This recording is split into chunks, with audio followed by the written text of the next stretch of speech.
Attention to all SSS pensioners. Sa mga nagtatanong, ang tanong po niya, pwede ba maka-loan ang survivor pensioner? Sa video na ito, pakitapos hanggang sa dulo para malaman ang buong impormasyon.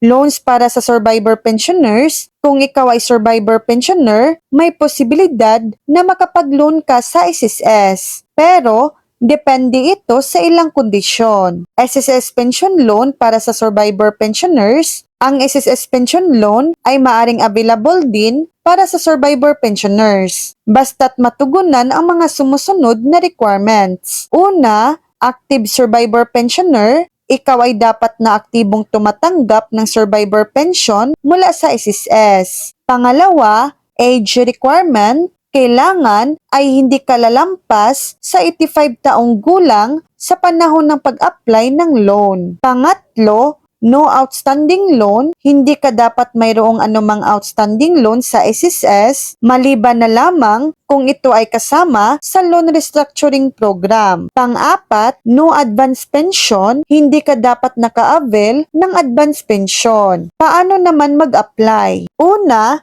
online application kung available. Mag-apply online sa pamamagitan ng iyong MyDAT-SSS account. Pangalawa, personal application, pumunta sa pinakamalapit na SSS branch. Mahalagang paalala, SSS website, bisitahin ang SSS website para sa karagdagang impormasyon. Makipag-ugnayan sa SSS branch para sa specific requirements at proseso. So yan lang po ang latest update.